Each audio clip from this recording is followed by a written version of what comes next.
Welcome to the Facerocker podcast number 31. This week, Dez, Matt, and myself sit down with the infamous and awesome Rhett and Link. They had a show on IFC called Commercial Kings, which we love. They do a thing called Good Mythical Morning. They even have a podcast called the Ear Biscuits Podcast, which I was on an earlier episode, so check out them. After, of course, you listen to this fantastic episode. We really dig deep with them on this one. We get into it, yeah, absolutely. Yeah, there's some really funny things. I quite like this podcast. Hey, Des. Hey, Freddie. Man, I wish I had some VGHS stuff for the holidays. Well, 'tis the season, Freddie. Oh, head over to our store, shop.rocketjump.com. Pick up some stuff for your family, for the VGHS fan. Or just get something for yourself. What the heck? You're a VGHS fan, right? You like it. I can't even pronounce it. Anyway, if you're checking this out somewhere other than iTunes, give it a shot. Subscribe to it on iTunes. It definitely helps us out. And hope you enjoy the show.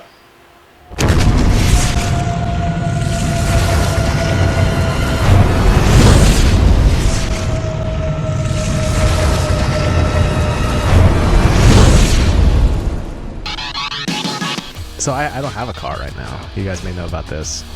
My insanity with the car. Why would they know? Well, I was on their podcast. How would we know, Freddie? Well, I don't know. I was on someone else's podcast who were also in this room too. But did we talk about the fact that you don't have a car? I don't have a car. No, I don't recall that. We're talking now. This is a continuation of the from your podcast. We're back. Yeah, which was great, by the way. It sounds so good. The compressor that you guys have is just like really makes it sound like It's very compressing. It's super radio style. They got this tube compressor, Matt, and it's just like there's a sound. I can't describe it. I think I'm talking into the wrong part of this. No, you are. That is a top address microphone, man. A top address. Really? I have a side address, which is I'm a side sleeper. There you go. This is a cul-de-sac address. You kind of loop your neck around it.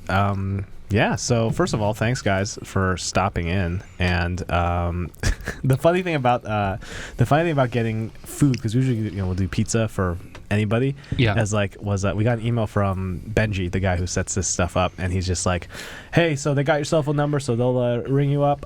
They just wanted meat on their pizza." And I was like, I'm like, all right, I can get behind that. Oh yeah.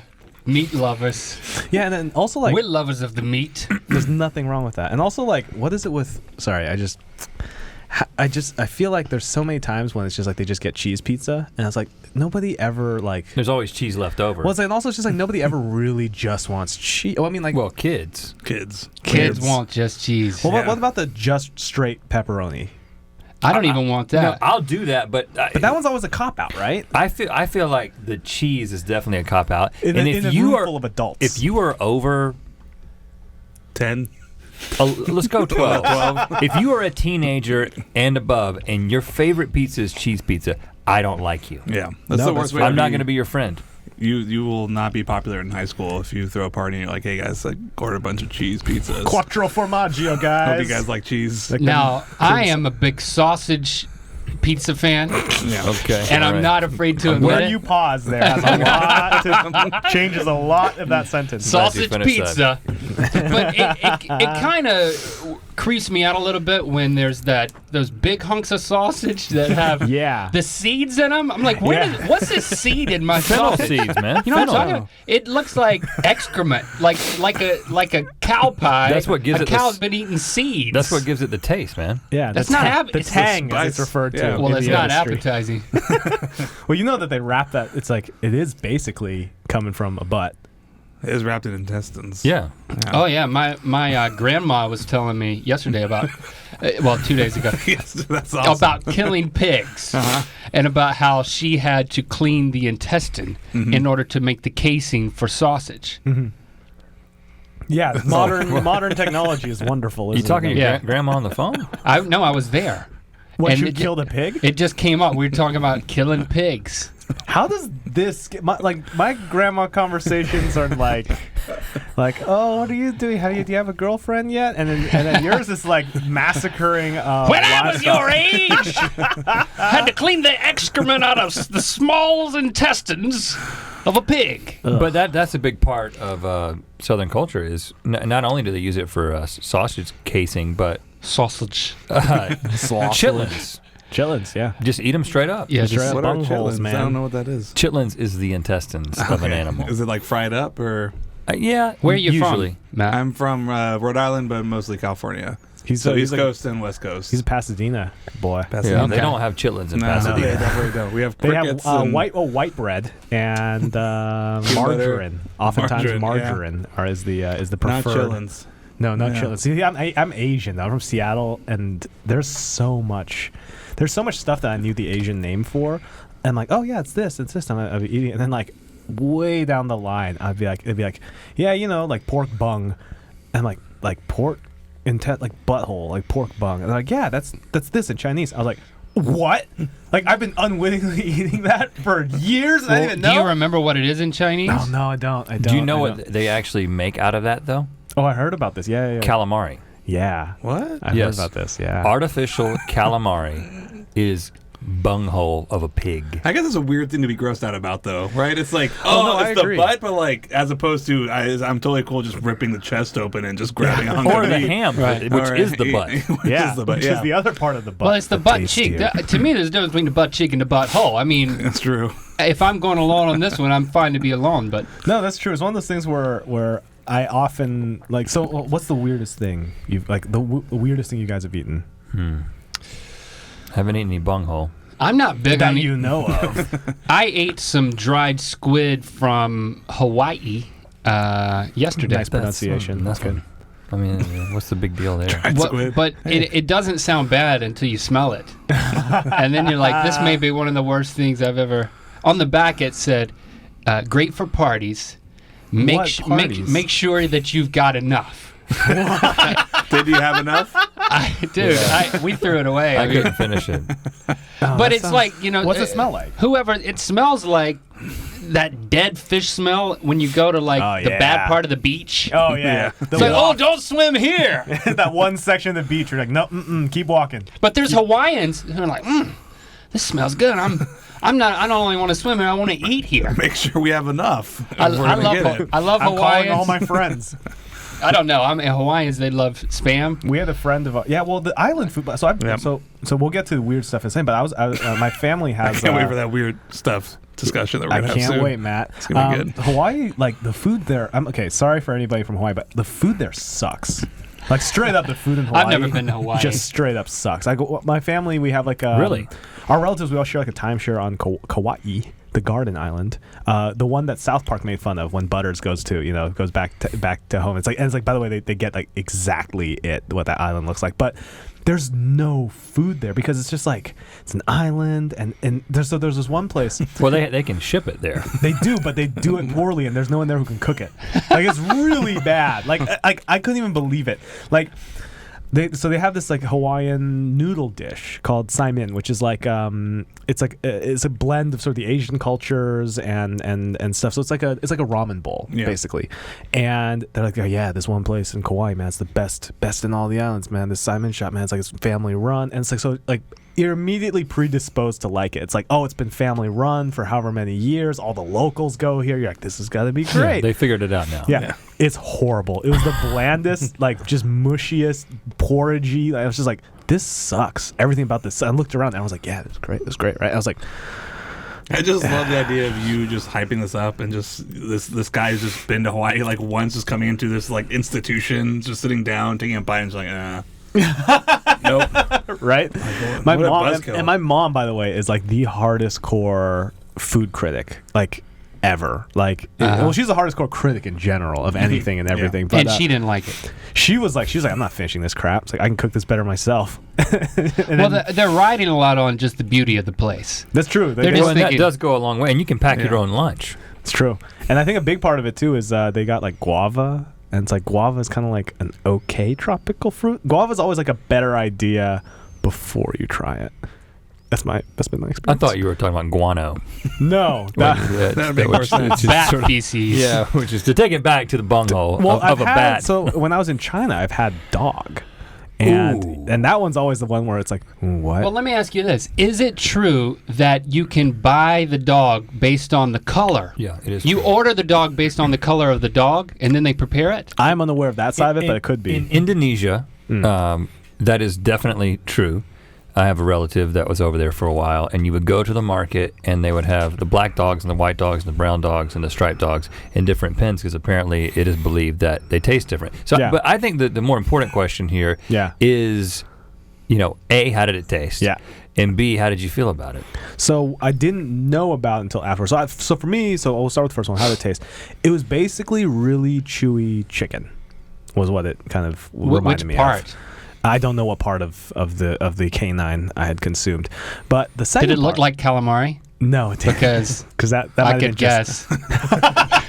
Which part though? And then I'm just sort of ambivalent about it, because I think I've sort of committed to being an omnivore, and like I can't fault, like it's always weird to me when someone's like, you don't eat this, you weirdo, and it's like, well, as a carnivore, there's stuff that you probably don't eat, dude. It's like, so in the end, from a very high level, isn't kind of arbitrary what we do and don't eat. You mean we've attached some sort of emotional value in our culture to a dog, but you could just as easily have a pet cow, right? Or people who are vegan who get crap from their meat eating friends, and it's like, well, it's like, I don't eat animal based products. It's like, I feel like you can't make fun of those people unless you eat all animal based products, and you just go, and then you have full license. Well, I mean, I don't know if you have to eat everything on the planet.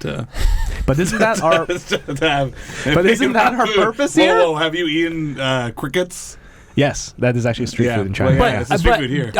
You do have. I think you can make. I was kind of playing devil's advocate. I think you can make a better emotional connection with a dog than you can a cow. Humanize. No, because dogs, don't they give you eye contact? Yeah, so dogs is one of those. This is one of those things you hear once, and then I just keep telling people, and I'm assuming it's true. Matt Facts here. Matt coming at you live. But I believe dogs look in your normal eye contact's your left eye, so like you naturally look at the person's left eye. Really? When you don't stare at both eyes at once, because that's weird. You'd be split eye. I think it's impossible. It's impossible. No, I do that. Yeah, exactly. It's called the 1,000-yard stare. You get it in Vietnam. But dogs have been trained over time, like just adapted. They look in your left eye, whereas cats and other predators and things like that, they just stare straight at you. Like that's why they look. Well, that's a nice rule of thumb. You can't eat it if it looks at your left eye. Yeah, it's a pretty like they're empathy. They're emoting to you. That's what that one TLC member. That was her whole thing about food. Yeah, that was funny. I get it. Nice. So does it work?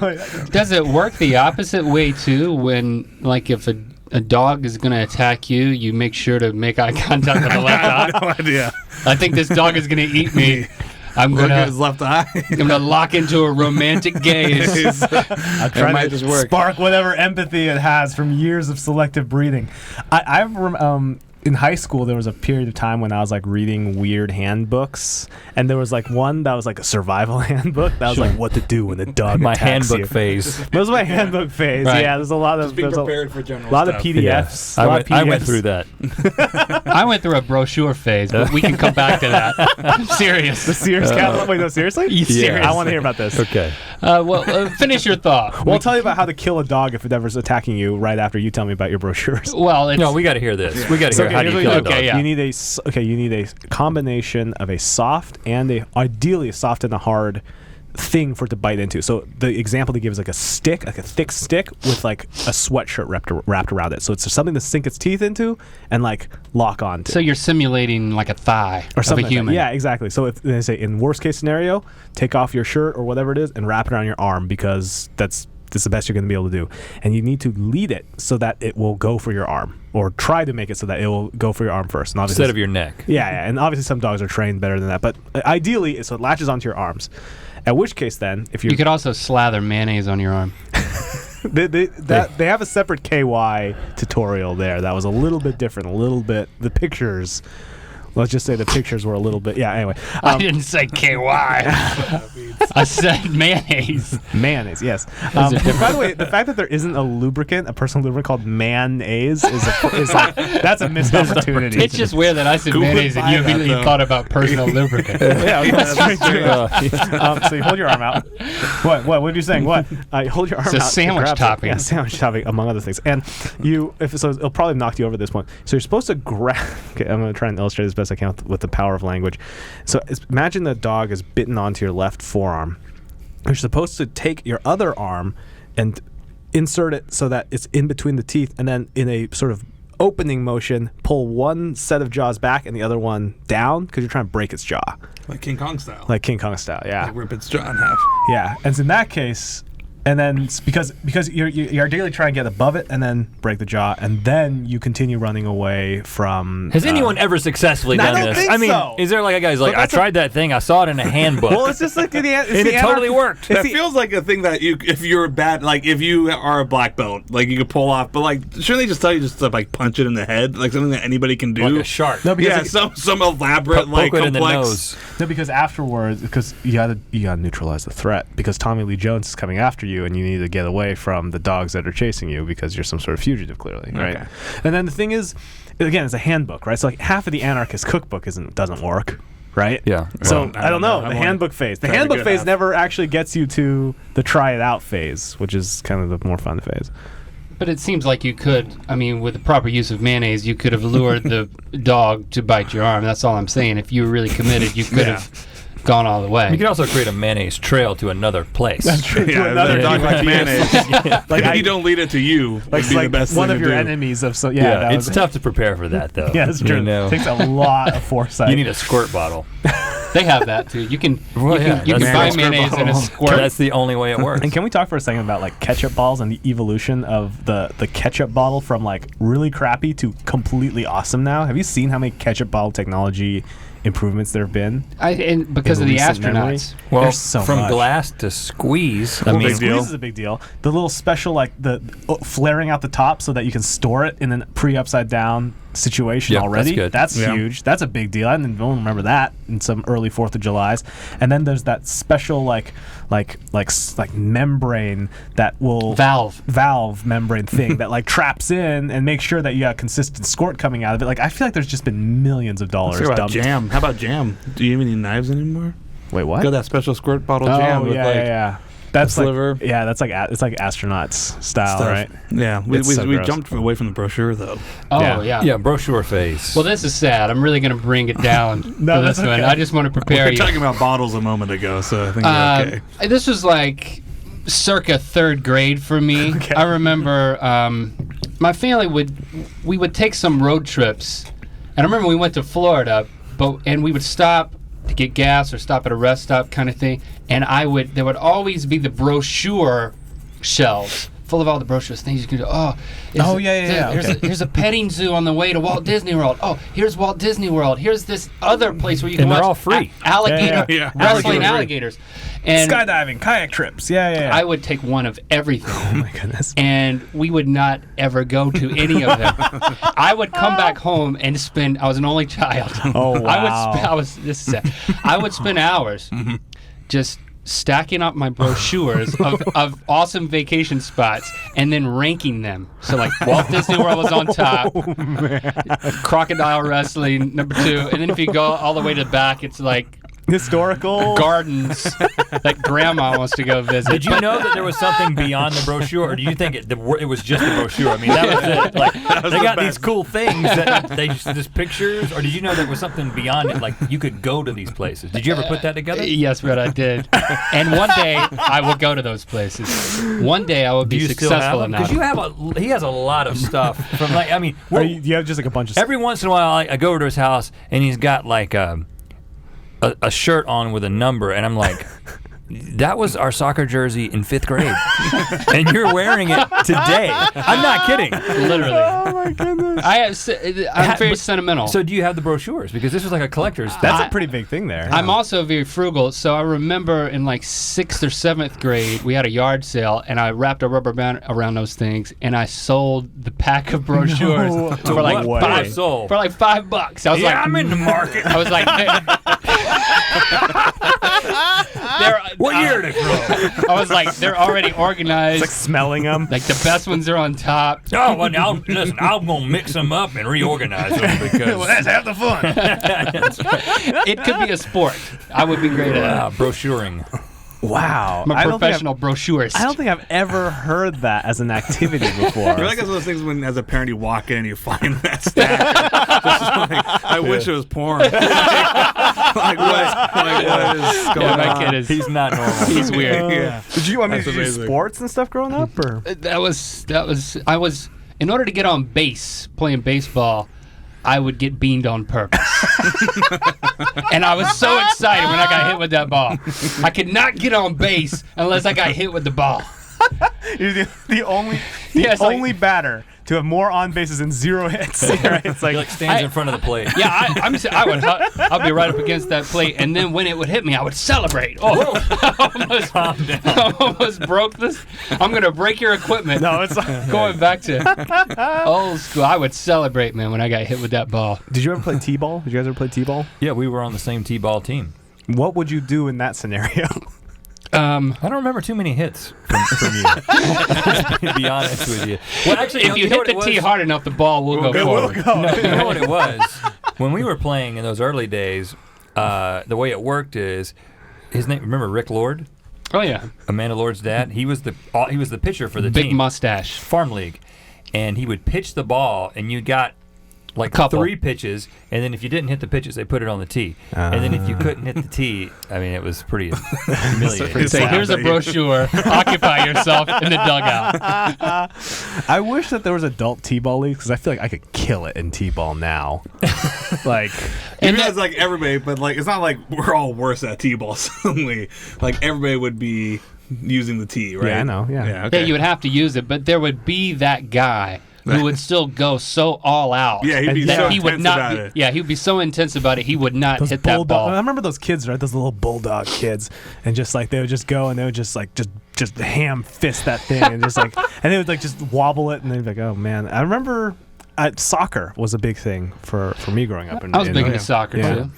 And I always played midfield. And I was a little scrawny kid. And I remember at the end of the year, the coach was my friend Alan's dad, and who's the coach named Ed, and he was giving out like the trophies to all the kids, and he had thought up a special thing for every person on the team. So he'd be like, this Cody was the striker, he would always find the opening and he scored the most goals for our team, and so the best goalie, blah blah blah, the defender just cleared it out every time, really saved us from. And then when it got to me, he was like, Freddie, if people passed to him, was always in the right place, but no one, he just couldn't. If you were in the right place though, for just really good tactically in the right spot for goals, but just keep it up and the balls would cut. I was just like, this is a cop out. And I was like, right, great. So what you're telling me is I stood around pretty well in the right places, but no one would ever pass to me. That's great. I remember early on though, I figured out the technique of wait a minute, because early soccer is a lot like watching a beehive. Yeah, like it's just like the ball goes and everyone goes. Yeah. And early on, I figured out I was watching another team play. I was like, there's that one kid who just circles the swarm, and then he always gets the ball. I was like, I should be the orbiter guy. Yep. And I was like, all right. And then I get the ball just completely stolen from me immediately, which is why nobody passed it to me. Well, the problem is if you're the orbiter and then you get the ball, then you become the nucleus. You become the eye of the storm. That's right. There's just no way to avoid that. Especially when you don't, when you move as slowly as I did. I love watching coaches for first and second grade soccer. They're just what do you just go, kick, because it is just a swarm. It'd be like, Johnny, just where are you? Go, kick. I could see that for 90 minutes. I could see, because of the sort of chaotic nature of it, I could see betting on first grade and second grade soccer. You gotta make it interesting somehow. I could see that being akin to turtle races. Just grown men just sitting in lawn chairs with cigars, watching first graders. Because of this, they have changed the way they do this. No, I didn't know. What was this? Soccer works, at least in North Carolina it did. They chain kids to the ground strategically. Yeah. It's like dogs on chains. They're all on leashes. No. It's foosball, but with children. They make them, their teams are smaller now, and they do this little 3-on-3 thing so that can't happen. So that the beehive thing doesn't happen. Really? At least my son tried 1 year and we put a stop to that. It wasn't, it wasn't his gift. What is this world coming to? That's always the trick, right? But they did away with the beehive thing. Really? Yeah. So someone some places. is being proracciousve about. Right. Wow. No, I'm telling you, man. Something about it. Hell in a handbasket. That's what I say. I mean, ketchup's changing. Ketchup's changing. Soccer. The world is going down. Brochures are not really in anymore either. No, it's all on that internet. Now, let me redeem myself. In high school playing soccer, I was like a midfielder, but I was let's see. There's stoppers. what's the first sweeper? The sweeper, yeah. And then stopper. I was the stopper, so I never got a chance to score. But then I got moved to the wing in one game. Yeah. And I scored, and I went absolutely nuts. Like, it took my shirt off, put it around my head, like skidding down on my. I would like to tell this from my perspective. Well, because I'll just say I was going nuts and running around, and then our striker comes up to me, and he scored all the time, and he said, "When you score, you need to act like you meant to do it." And I was like, oh. Everyone could tell it was like a fluke. And it happened one more time in that game, but that was the only times I scored. Oh, wow. Link scored 2 goals in his entire high school career. He didn't have a lot of opportunities, but he scored both of them with his left foot. Whoa. I was right-footed. In the same game. And there was quite a cheering section going for him. But the interesting thing double fluke is that at the time, lightning strikes twice is the At the time, my dad was the announcer. The guy up there who's announcing people. And because we were friends, it's a small town country school kind of thing. Harnett Central High School. This is the time that is it Rob? What was his name? From SNL, the guy who would do Rob Schneider. Rob Schneider. Oh, yeah. Rob Schneider was doing that thing. We'd be like, the Linkster, the Linkerino. So the people would come in the making office. copies. So my dad did this thing when they put Link in the game. He was like, and now the Linkster is entering the game. And the whole time he was doing this commentary. I had a just heckler. about Link. And it was Brett's dad. Hey, let's get the Linkster involved here, guys. Yeah, I mean, he's saying all this stuff. They fired him. Yeah. They gave him a warning, and they were like, listen, when you're announcing, you can't just single out Link and talk about him over the loudspeaker. And he was like, okay, and then he just kept doing it. And then they said, Mr. McLaughlin, we're going to ask you to step down. No way. And I never scored again. That was it. You needed someone egging you on. You should get a little book on tape or something so that you can just carry with you. Linkster, just doing your taxes. Well, I'm not a soccer player anymore, Freddie. I'm actually pretty good at my life. Thank you. Oh, okay. All right. Yeah, it was. So our high school soccer team, the girls' soccer team, was really good. Like, it was the one sports team that we had that was actually state level, and they were pretty consistently state level champions.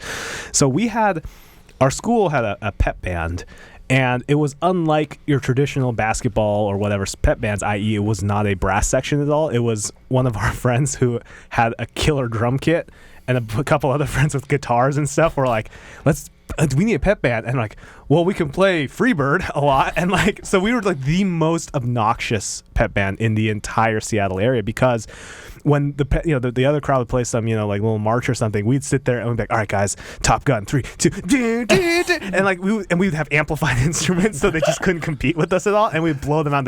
The other parents hated us, and halftime we would play the Top Gun theme, and then the people who weren't playing the theme would run around the gymnasium with their guitar strapped to the back in airplane formations and reenact scenes from Top Gun. It was ridiculous. This seems pretty epic, though. Now, does that mean that you would leave with the you'd leave with the star soccer player? No, but here's what happened though. Okay. So one year they're like, okay, we're in the state championship, and every other person in the pep band, and at this time I wasn't very good at guitar at all, but every other person in pep band was just busy or gone or out of town. So Freddie, you gotta represent. You gotta get down there. Here, borrow my electric guitar. Borrow my amp. And so I had my car just loaded with just a giant just electric guitar amplifier, my friend's guitar, and went to an outdoor soccer stadium in Sumner, Washington, which is way south of Seattle, and there's the state final game. And I'm like, all right, I'm a pep band, so I just load up in the stands and plug it in and just wait. Because the one song, the Top Gun theme was the song for the girls soccer team. So they won. And I'm like, all right, it's on. So I turn everything up. And the entire other team, by the way, is sitting there what the fuck is this guy doing? Yeah. And I sit there and I just shittily play the Top Gun theme, just horribly by myself. Just you on guitar. Yeah. And obviously everyone's losing their minds because yeah, well, we won. But then just I couldn't imagine what it was like for the other team. Because it wasn't I thought you were a band. It was just who's this guy? What happened? But I couldn't imagine, if you imagine a parent with the other team, it's your daughter's lost. They've lost the state championship. And then from the bleachers comes this amplified shitty Satriani cover. We're just missing notes constantly. You're like, is that the Top Gun theme? Who's this asshole? So that was the greatest guitar performance of my life right there. Wow, was embarrassing myself and my entire school in front of a bunch of parents in Sumner, Washington.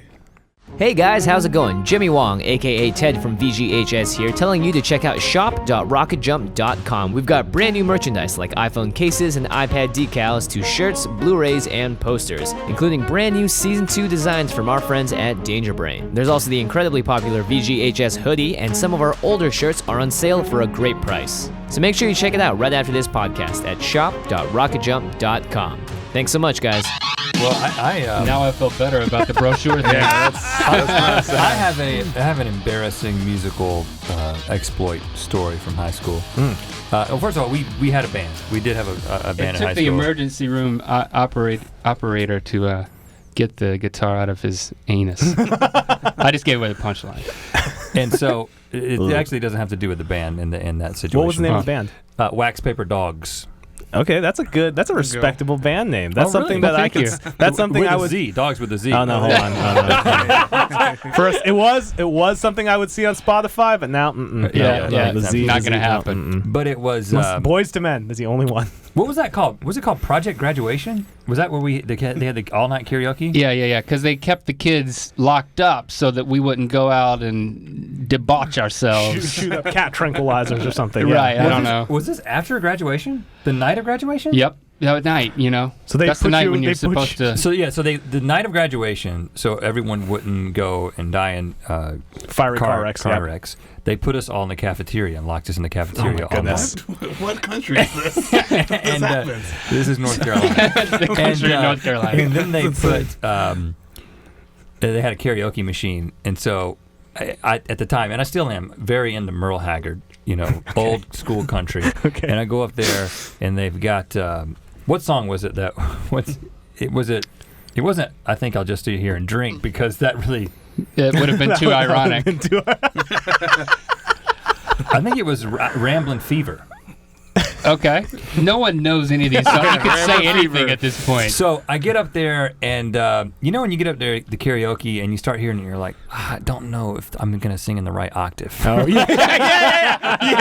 Yes. We're just like, first pick. What range are we just even generally talking about here? And the thing about this song is that it was already pretty low, but then when I started, I was an octave below. No. I was like, hanging down there, and I was like, this is a lot harder to sing. And once you start, you can't stop. You can't get out of it. It's like you get caught in a rut. Oh yeah. And I sang the whole song and everyone just kind of got quiet and just sort of watched.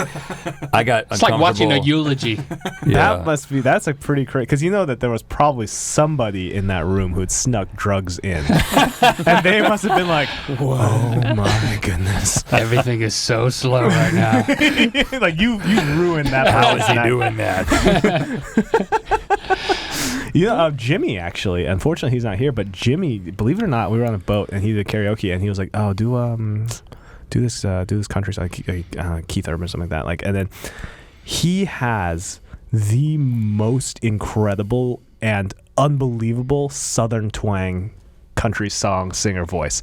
Like, we were like, okay, whatever. And he starts singing, and I swear to God, every single person in the room was like, what? Like, this like little Asian kid was just like the perfect Southern drawl, and everyone was like, have him do it for me. I mean, it doesn't surprise me. Jimmy becomes a different person when he's on stage. Like, yeah, that's singing. true. That's true. He's a maniac. Is he doing karaoke tonight? He becomes a redneck. Sometimes, I guess. Yeah, well, he was at He did a VidCon stage.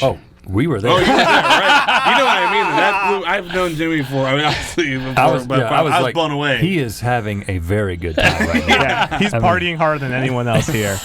Yeah, that was great. We enjoyed that a lot. Yeah, and so did what he could remember. Time. Yeah, what he could remember of it. Yeah, he sort of blacks out. And I had to talk to him after. I was like, Jimmy, what was that? Like, I've never seen. You were literally screaming, "Do you want to fucking touch me?" to young girls as you're like. He's like, what? Like what? I'm like, what? It was so bizarre. Like, yeah, he was in like a trance. He was just. It was crazy. Another place. Yeah, man. But see, you need that though. There's a certain level of like crazy that you need in a musical performance to be that. Yeah. It's like I always said there's kind of two. You can see it a lot of times, like in terms of just the songwriter type, like Lennon McCarthy, right? Like McCarthy had like the fundamentals and the musicality, and was a sort of the thinker of the group, but like Lennon had the crazy. Right, and he had just that edge where you're just like, on their own, not as good as when you combine the thinking with the crazy, That's what I always see. I want to see that in terms of the collaborative stuff. I think that we're like that, right? I mean, what am I? I'm the thinker, right? Yeah. Not really. I'll own the whatever's not the thinker. I'm fine with that.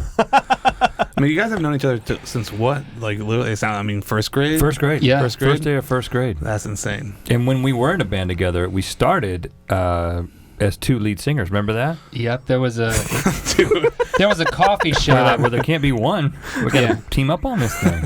Well, there was a coffee shop near the local university. Mm-hmm. Campbell University was there. So the college students would go there, but there was an open mic night. We said, if we form a band, we can get on the stage and we can sing for some college students. Yeah. Neither one of us played an instrument. We two lead singers. We can do that. Yeah, we played our voice. Yeah, the original instrument. But I remember, I mean, it was a very awkward phase. I mean, everyone has an awkward phase, but when you're from Harnett County, North Carolina, it was kind of hard to avoid the, like, semi-cowboy phase. And so we were kind of going through this phase where we liked country music, still like country music, and proud of it. But we went through this stage where we thought it would be a good idea to wear cowboy hats while performing as 2 lead singers in a band. And how old were you? 16, 17? Yeah. Does everybody have that phase there? A lot of people do. You just look at them, you're like, they're going through. And so I specifically remember there was the first concert that we did, we had black cowboy hats on and white T-shirts. And then, but we were we never have worn either one of those. We were and it wasn't a stripper act. And it should have been. We call this the salt and pepper.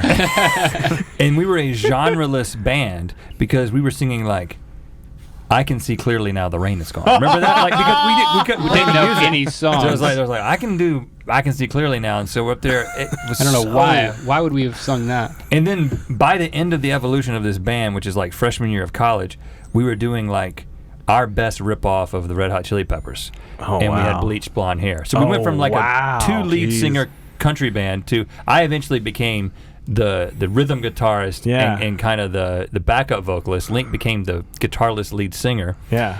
And what a weird time. I'm glad that this was before the internet, and I'm glad that there's no record. That would be all over the place. Man. Yeah. That's amazing. I have like a cassette demo, but that's it. That sounds like what it would take most bands like 10 years to get through that. Like you guys just crank right through. Puberty just accelerated it through. Yeah, when it's not working, you change it up pretty quickly and pretty often. Yeah.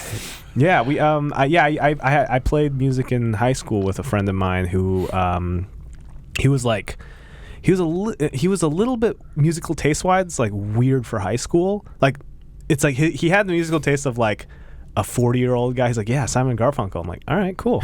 And like, and he's like, what's this? And he's like, hey, oh god, oh man, it's really killing me that I'm blanking on the guy's name. Because I can see clearly now, just playing in my head right now, and I can try to imagine both of you guys with cowboy hats. Do you take the cowboy hats off when you sing, or was it only the emotional on? parts? Maybe during the chorus. Collins. Phil Collins. Yeah, Phil Collins, and he was like, hey, we should do a cover of In the Air Tonight. You know, just like okay, like it's like I was like, this just seems all right. Okay, I'm down. But that is a good song. It is a great song. But when you're in high school, you're not necessarily being like to give you context, Sandstorm was the thing on the radio. Like and I was like, let's do Simon & Garfunkel covers and Elton John. He played piano. And I play guitar, and we did little, stuff. I like his taste. I'm more with that guy. Yeah, exactly. He's like and then looking back, and he's like, and like the music stuff was always like, hey, here's Elton John's live album, 11/17/70, and I'm like, okay. I'm like, wow, this is really good. Now I know that you were trained, on like classical piano, as all Asians are. Yeah. You see, it's just a prerequisite. Yeah. But for us, it was the high school phase when this dates us to.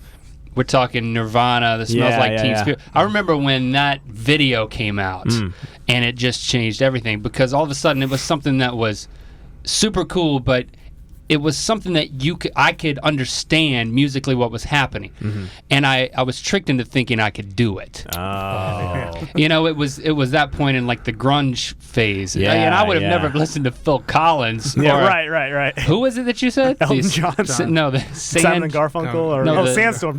Yeah. I don't even know what Sandstorm It's is. like the most generic techno song ever written. But I would have listened to that. I could never do that. Right. But you know, something about the raw Nirvana thing. So we can do that. Yeah, guitar. yeah. You know? Now I'm probably gonna have a cowboy hat on when I do it. Now here's what he missed. Yeah, and well, the funny thing about and by the way, like on YouTube, there's nothing but gold covers, just golden bad covers of "Smells Like Teen Spirit" out there. Oh, I can like, imagine. there's some of the worst ones. Yeah, you just think I can do that. Yeah, Well, and that's what the appeal was. right. It was the accessibility of it, and then the subsequent crashing and burning of it. It was "Smells Like Teen Spirit" and Peter Pan renditions in high school are the two most entertaining YouTube searches that you can do right now. Right now. Peter Pan, what was incredible with Peter Pan, because I remember I was saying talking, we work with these stunt guys, it's called Action Factory, and they do wire work, and they have this one guy who's just awesome, and like just done all these movies, and just watching him work, it's like the most professional and methodical, like test the weights first. It's like he takes his time, but he does it perfectly. And I'm like. Like this is how do high schools do this for Peter Pan? And it's like when you watch, and there's so many videos of like it starts and it's like Wendy goes to sleep, and then it's like Peter Pan's supposed to come in, and then just like Wendy gets yanked out of the bed, and the wrong person gets flown out, and then Peter Pan comes crashing in through a partition because they panic and grab the wrong rope, and it's like, this is the most dangerous thing I've ever seen. And then you can hear the parent, like there's some parents in there who are just like trying their best not to laugh. There's the horrified parents like, and then there's the one guy in the back like, no way. Yeah, because his kid was on the rope.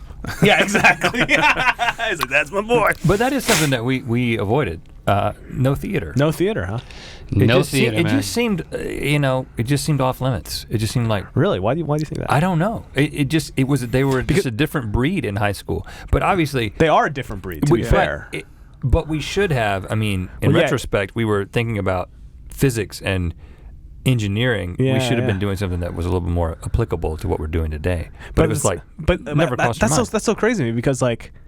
But having two lead singers is like, that's okay. Like where's that threshold of like performance and getting in front of people? Like, is there a difference? Is it the embodiment of a character? In our minds, there was a huge difference. It was like, okay, I can't figure out now what it is, but it was there then. Okay, yeah. Theatrical production. Theater's like just has a lot of I don't know, like history. It feels more insular. Like you can't like get in. It's like you have to be a thespian and you go to the stage, and I don't know. And it wasn't. I mean, it wasn't our group of friends who were doing that. But I mean, we were certainly looking for every other opportunity to entertain. Like we would run for the class vice president and secretary. No, we weren't gonna run for president because you actually had to do something. Right, yeah. But if you ran for anything else, all you had to do was give a speech, and then if you won, you didn't have to do anything. So, you got to be an entertainer for you know, that a was few how minutes. backwards we would literally run for office in order to be able to address the whole school in a speech, but never thought, well, maybe we should like do something official, like be a part of the theater. We wanted to do it on our own terms. And subsequently, I mean, I did win my position. Link, on the other hand, I made a few uncalculated mistakes in my speeches. I didn't plan them ahead of time, and I found myself during the first. You gave the speech to like the freshmen and sophomores, and then you gave the same speech supposedly to the junior and senior. I just found myself giving the speech as a drunk man. I don't know why I thought that would be a good idea. It wasn't. It was stupid idea. No one interpreted it as a joke.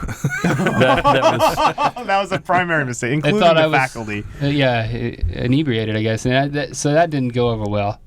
And then for the second time, I don't know how I don't know what happened. But what the thought process it wasn't supposed to be racist. But I can tell you. So Link had somehow discovered the term dark horse candidate. Someone who comes out of nowhere. But Link's application of the dark horse candidate which was not intentionally racist by any means. No, it wasn't. It was not. Was definitely. I just happened to have a black T-shirt. And you had that I put over my face. He put the black T-shirt over his face like a black hood of some kind. I don't. I'm not the dark horse candidate. I'm not proud. And it did not go over well. It did not go over well at all. But you know what? Meaning I didn't win the election. It kind of. Well, how do you know? Did you ever see the poll numbers? And I was branded as a racist for the next 2 years of my. Yeah. Yeah, I didn't. It was bad. About the definition of not going well, more or less. You guys weren't doing 2-man singing sessions after that, right? Well, it didn't help that we were in a 2-man country band. Yeah, 2-man country was like. You had to rename it. You had to rename it at that point. Yeah. But that's kind of a pattern, though. I mean, that has emerged as a pattern, and being as it is that I've been around Link a lot. I mean, like. Well, racist, inadvertently racist, not racist fiascos. behavior. Accidentally racist. The Rhett and Link story. Right. Just something that makes sense in Link's mind, but no one else's mind.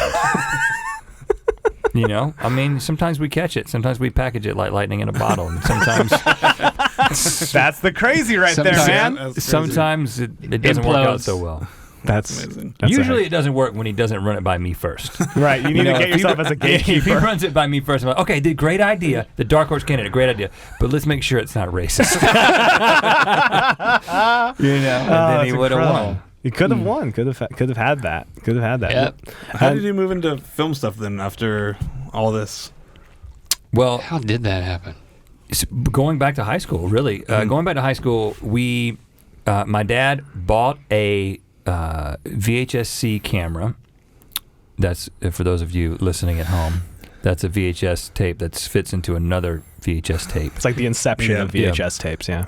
And he bought it to film me playing basketball, hoping that I would get a college scholarship to play basketball, because that was a big part of my life in high school. Mm-hmm. You do have the height for it. Yes.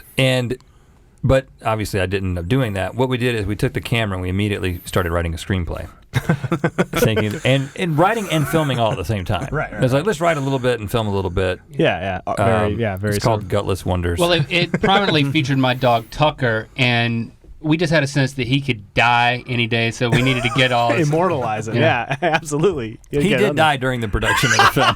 That ended up being correct. Incidentally, he did die. Yeah, that whole no pets were harmed in the making of it. Sometimes you just can't put that label on it. It all comes back to dogs.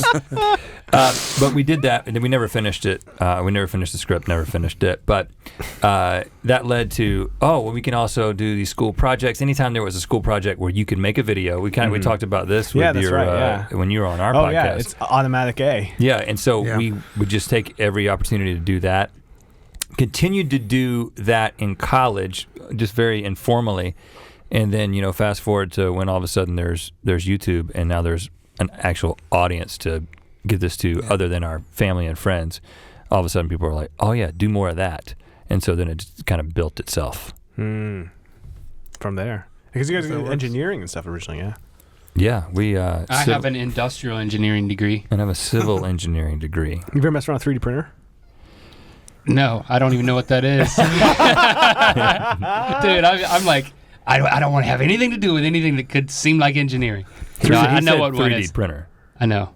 Oh, you were joking. Yeah, I was joking. I do know what a 3D printer is. I have 4 of them in my place, actually. They're creating some gear sets for me right now. Believe it. Yeah, no. No. By the way, real quick, just because in North Carolina, I keep remembering we took. I don't know if you know this, but 2010 we took a big road trip.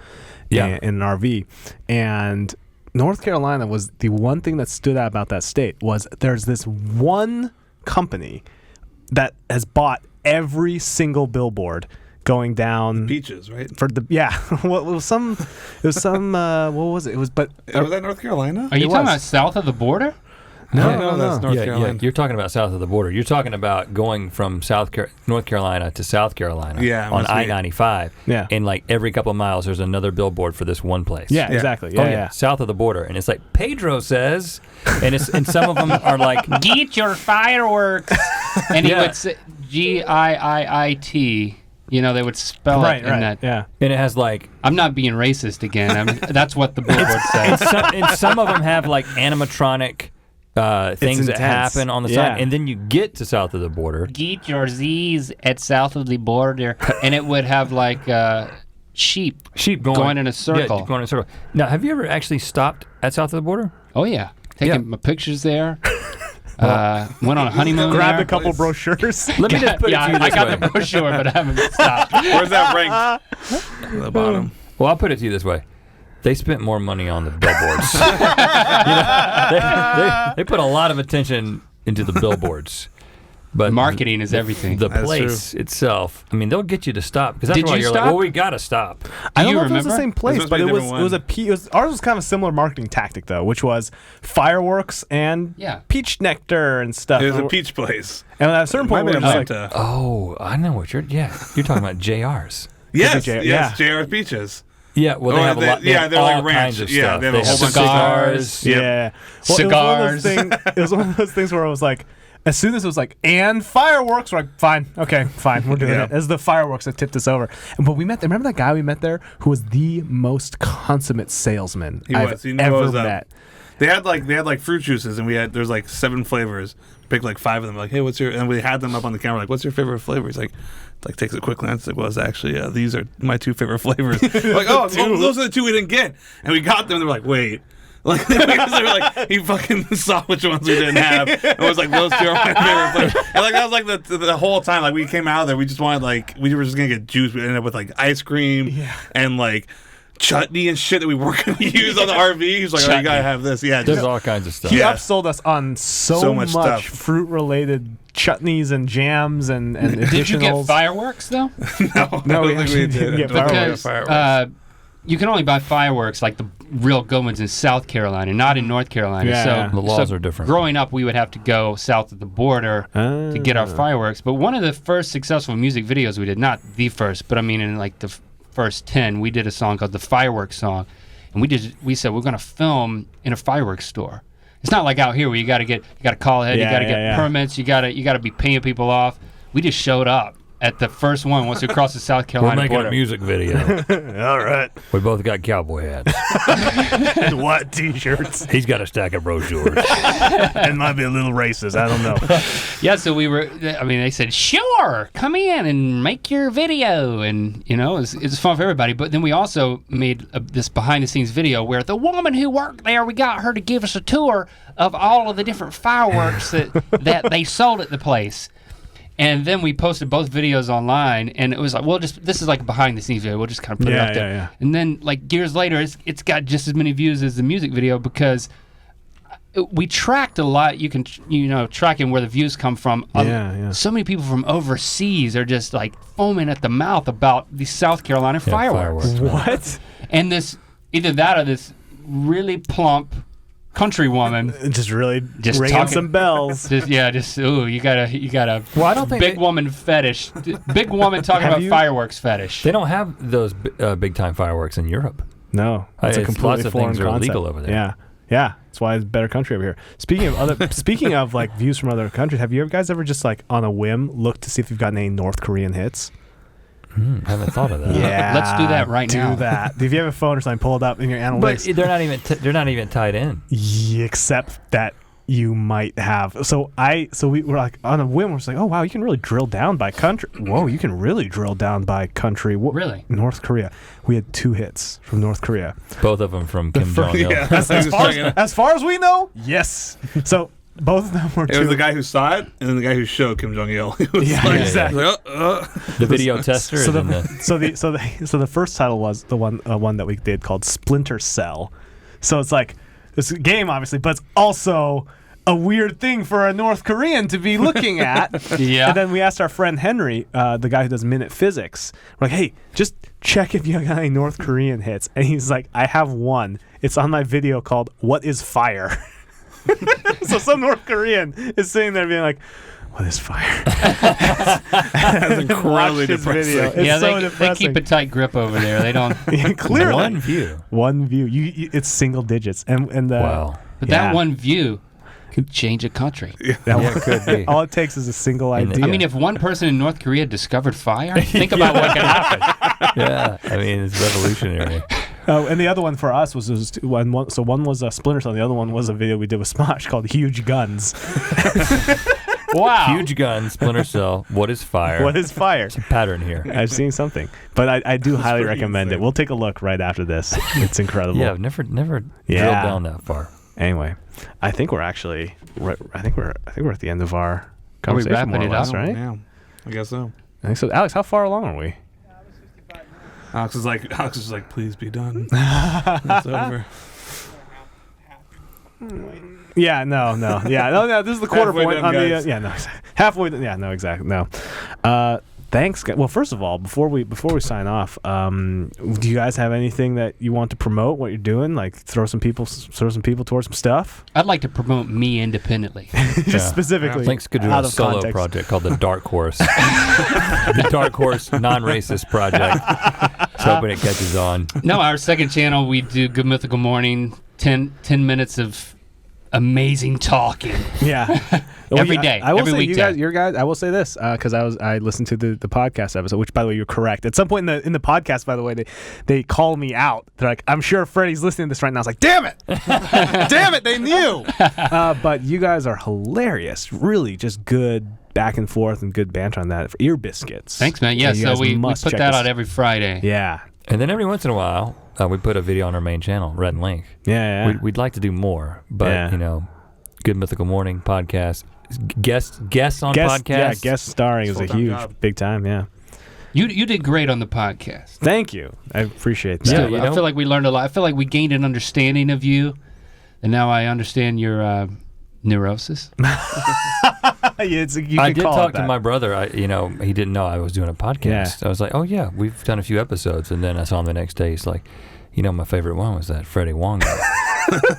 He's North Korean, I too. like him. So double score.